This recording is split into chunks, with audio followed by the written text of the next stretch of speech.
Good morning, channel friends. Hello. Today the challenge is tough. A tutorial won't be enough to show you everything. This is a little room that's been through a lot. A renovation, a house that was between two others, then they sold one house and bought the other. Basically, a mess. You'll see that around us there are holes everywhere, unpainted parts, a door that wasn't there before and now it's here. Basically, you'll have fun. We will paint walls, radiators, and furniture. And we need to do everything quickly before Alex arrives and he's going to do a massive mural on this wall because it needs to look absolutely amazing. So today, we're going to see all the guidelines on how to sort out messes like the ones you can find here. Watch out. Let's start. Let's go.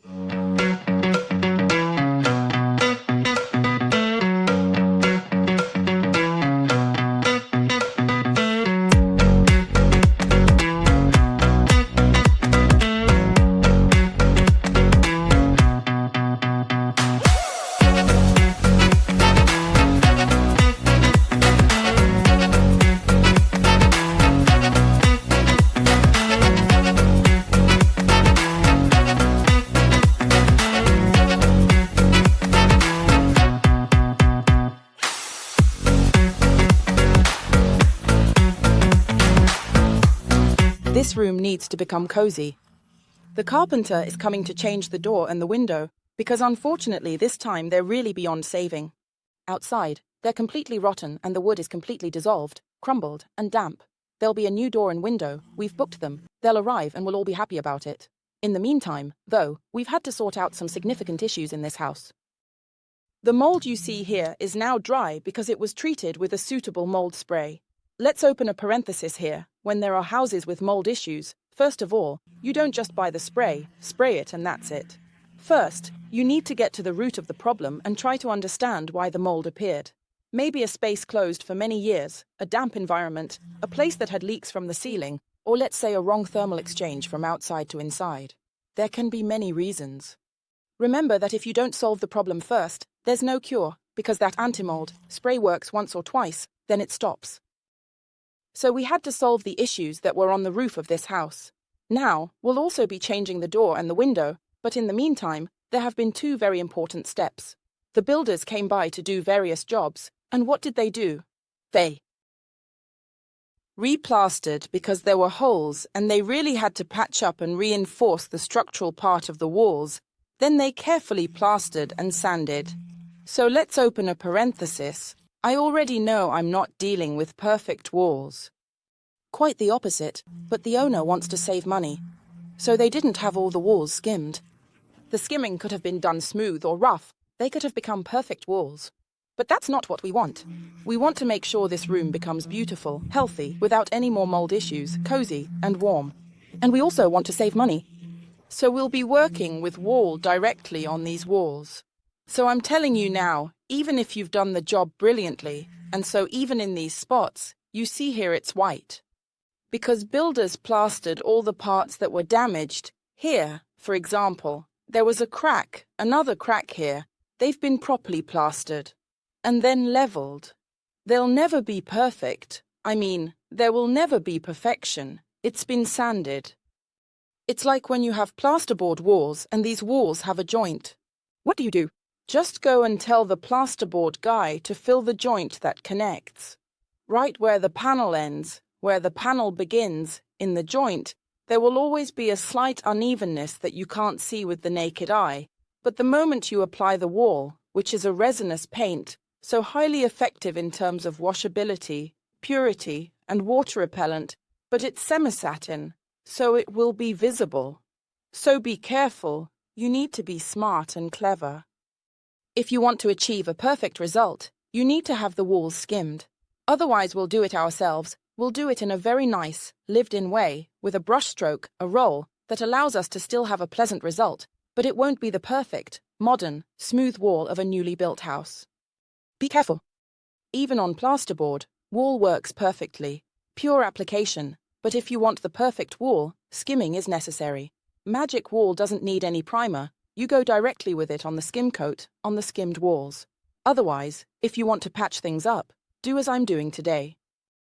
Let's get started because I've already poured the paint and I'm putting it in the tray.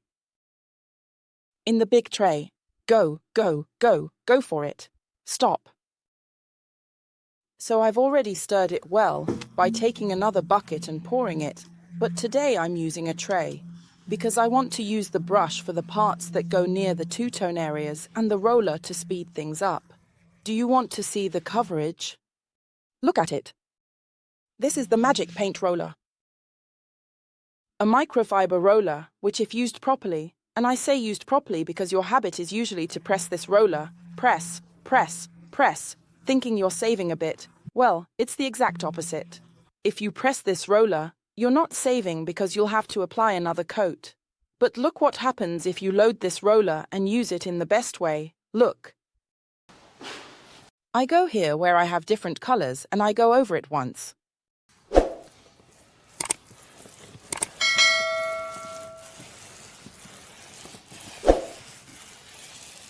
I've got total coverage.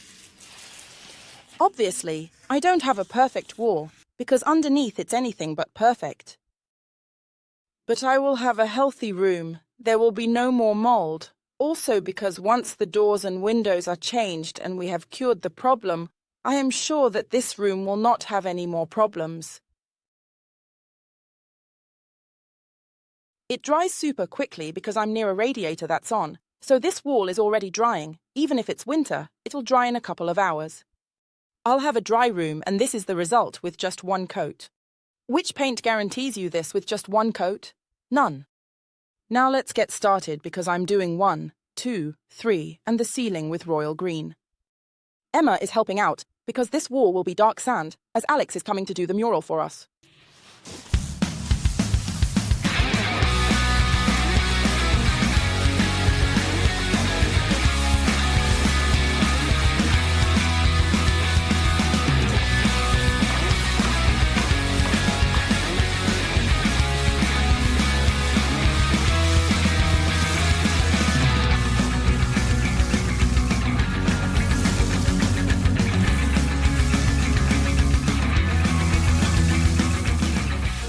As you can see here, it's still wet, while here it's already starting to dry. It's almost dry. Why that? Because these were the parts with the plaster. And this is the part where there's old paint. What does it mean? It means that if you have walls that are already painted, they absorb less, you waste less effort, and use less paint. If you have new walls, whether plastered or skimmed, they inevitably soak up more. It's not that I have to apply 2 coats. I'll wait. Now I wait because all the plasters are different, all the paints underneath are different, so I can't know what will happen. But often, when it dries, it evens out. So you don't need to be afraid, no need to worry. Let's wait for it to dry.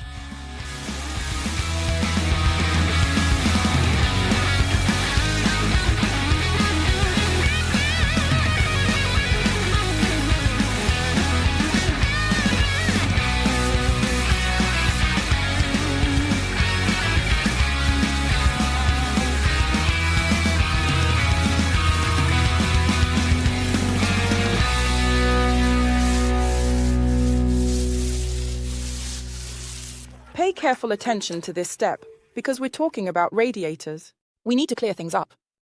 There are radiators in good condition and just need a fresh coat of paint, and you've already got plenty of tutorials, like, for example, the living room in my house, where both the paneling and the radiator were painted, but it was shiny. So what about problematic radiators? And this is very problematic. So, let's distinguish a shiny radiator, but in good condition can have different types of coloring.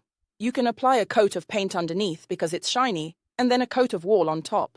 And you're good because it completely blends in with the wall. If, on the other hand, you have a radiator like mine, which is rough, made of cast iron, rusty, and old, you've got another problem. What have I done to get ahead? I've already sanded it, trying to remove as much rust as possible. I've already applied a coat of pure satin protective paint. You have 2 options. Do you want it in a light color? You can also apply the anti-tannin, since it blocks a lot too. Always remember that you need to apply it pure, not diluted, and that 1 coat might not be enough. 2 coats might be necessary. Once you've applied the anti-tannin, don't worry. If the rust comes through and stains, the anti-tannin, once it dries, acts as a coat and stays underneath, just like with the protective layer. When you're painting something rough that's on a wall, not like a kitchen cupboard door that gets cleaned daily, you can go straight in with the wall. In fact, I've already applied the protective layer here. And since the surface is very rough, I go straight in with the wall. Obviously, never diluted, always pure, because on a problematic surface like this, you absolutely can't apply it any other way, so let's recap. If I have a perfect radiator, but shiny, I apply a coat of paint, and then apply a coat of wall to unify everything. If I have a problematic radiator like this one, I need to sand and remove the rust. I need to get rid of the dust and rust spores. After that, I need to apply something that seals, like pure protective paint, or the anti-tannin, and then the color. Do you want to use paint? Apply paint and then the protective paint, everything pure. Do you want it to match the wall? Apply the wall directly, like I'm about to do. Look. I'll then go into much more detail and do much better. The sides. I need to be careful to do the back as well. I'll use the radiator brush, but look with just one coat. Here, I'll obviously apply 2 coats because first of all, I wanted to have a thicker layer. So that, even if it's washed and dusted, it doesn't get scratched over time, but mainly because the first coat of pure wall paint resin-based provides an extra layer, an extra coat to the radiator and the rust. The second coat helps to seal even more. Secondly, I apply 2 coats because it's on. It's warm, so you can even do radiators while they're hot. No, it doesn't smell because the paint is scented with jasmine. So you avoid a lot of problems. Obviously, the paints available on the market, usually for radiators, are not water-based. They're almost all solvent-based and are usually very smelly. So the difference is huge. You need to do a job well done, one that lasts. Of course, I'm spreading a color, so it's much easier. If you apply a white, you'll probably struggle a bit more because you need to cover better. Royal green is one of the MagicPaint colors that covers the most, even in the wall version. Now I continue and go on the wall and the radiator with the same product.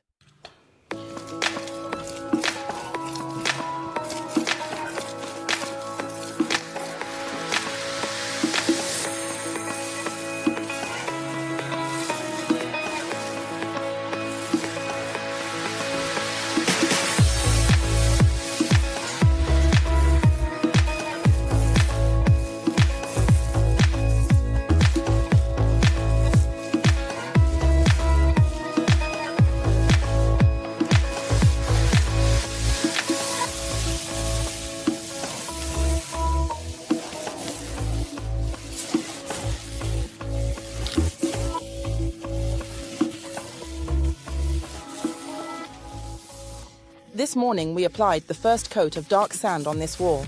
Today the weather's awful, it's raining outside, and even though I'm in a heated house, it's taking ages to dry. Why? These are the first questions you ask. You're often used to reading the labels on products, and based on these labels, you usually think you understand the coverage and the drying time. It's not like that. A label is a rough guide and it's something that teaches you. Let's say it gives you a broad idea of how to use the product, but it changes depending on the region you're in and the temperature outside. Depending on the month you're in, if it's July but it's pouring, it dries more slowly if it's December. But it's very hot outside and inside the heating is on, it dries quicker.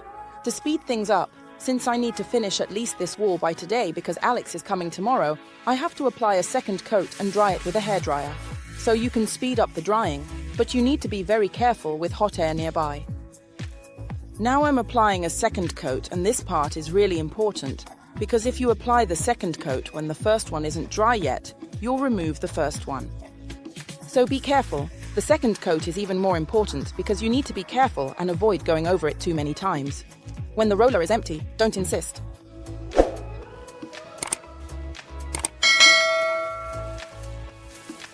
I need to make sure the wall is perfect, smooth and even. Because, you see, Alex will be doing his painting on it. And it's important to me that the base tone is even.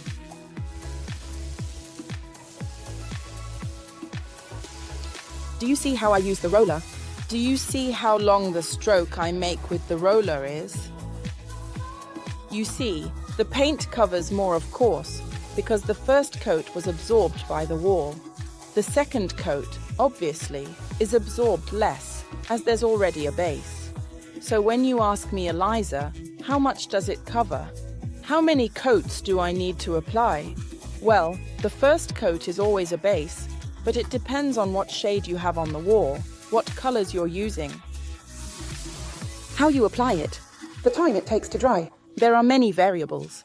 It's impossible to think there's a one-size-fits-all rule. It's not like that. Now I'm applying the second coat of dark sand on the entire wall. It's crucial, especially since it's a light color that needs to cover a very uneven base. On the other hand, in the royal green section, everything is perfect because with just one very careful coat, I finished it. Always remember, if you're using pure color, you can just do a few touch-ups, on the royal green wall. I see that over there I wasn't very precise with the roller stroke, but I can only fix it if I've applied pure paint. If I've added even just a little cup of water in it, I can't do it anymore. I've got a little problem here. Because the wardrobe door, which is good and intact, unfortunately can't be hung anymore because the hinges here have broken. When we tell you that antique and old furniture should always be well kept, it's for this reason. Because new furniture, no matter how beautiful, perfect, smooth, or spacious they may seem, are never the best because they have this inside, meaning either chipboard or a kind of plywood. Sometimes they even have pressed honeycomb cardboard, which, to be fair, might look real from the outside, but it's not always like this. Now, to sort out this situation, I first need to repair the surface part of the wood. How do I do it? By using Mastro, which is a very strong glue that expands and completely fills the entire structure. The honeycomb inside, anyway, all open points where air passes through. And it becomes extremely rigid, like stone. Once it's very nice, smooth, in place, and dry, I remove the piece of wood that kept it nice and steady, like this, and my clamp, and by gently removing it, I'll have the surface completely ready to sand and fix. All set and nourished because inside it's very full and no longer hollow. It's definitely more rigid and safer.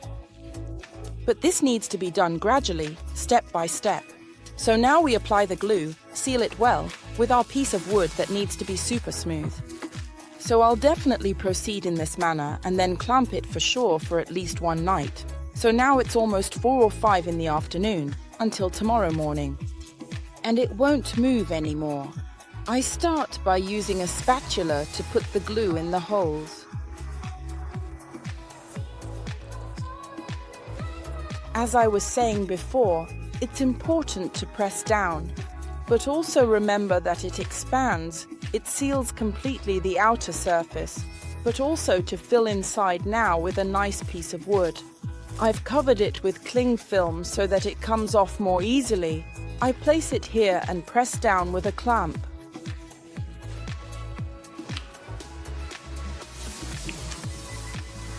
I press down. Very well, because even if the glue slightly expands, it mustn't move at all. My piece of wood. And it stays like this until tomorrow. In the morning, I will remove the clamp and take away the wood. The plastic stays there, it doesn't matter. You take an abrasive sponge, sand it, and the surface is ready to hold the door again. While the walls dry well, they are taking quite some time since it's humid. We carry on with our tasks. We need to work on this desk, which is a classic table, but as you can see it's quite ugly, meaning it's also made of plywood, and apart from being chipped in several places, it is also swelled. It actually has several swellings. Maybe it's taken on water over the years. What do we do?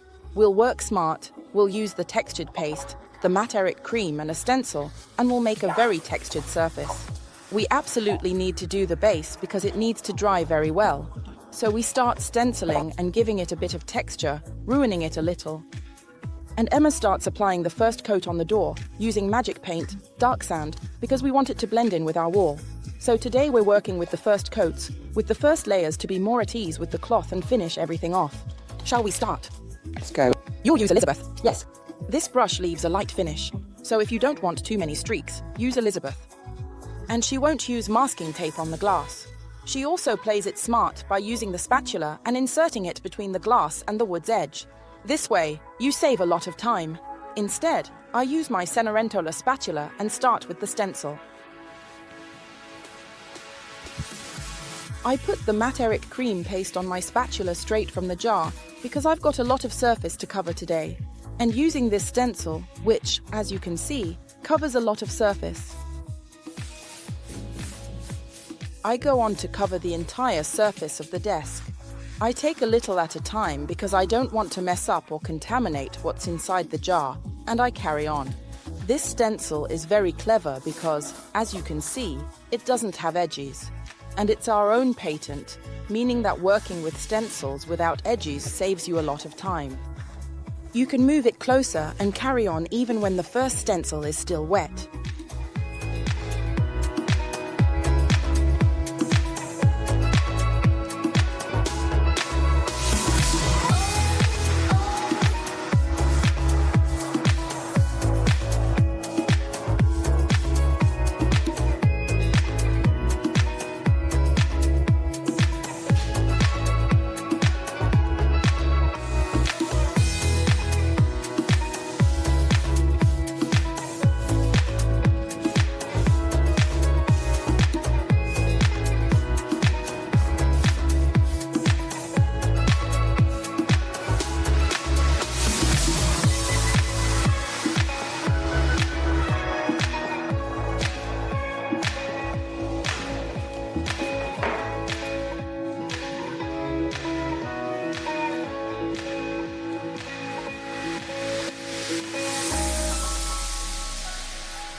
Now we remove the stencil, and I mess up the surface a bit because I don't want it perfect. In the meantime, Emma also helps me reposition it. Take it. Thank you. Let's go here. We reposition it so that it's nice and perfect. Perfect repositioning, even though we're not bothered about it being perfect. What I want to achieve is this. That is, an imprecision, especially where the stencil ends on the side. I'd like it to be a bit more vintage and lived in. I also bring this in some parts of my stencil. Obviously, not everywhere. There will be spots where the stencil will be perfect, but it needs to look almost like an old wall. This is because you really need to put it into context.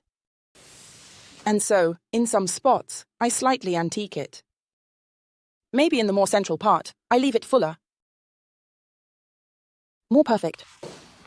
I do the other part of the stencil. The night has passed. Let's remove the clamp.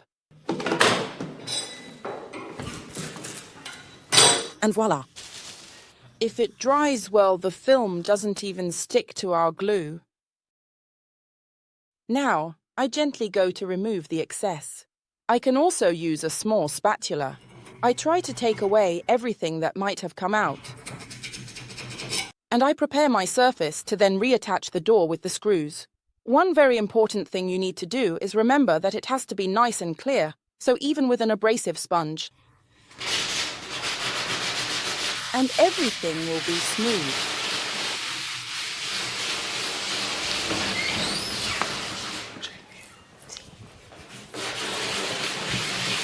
Thank you.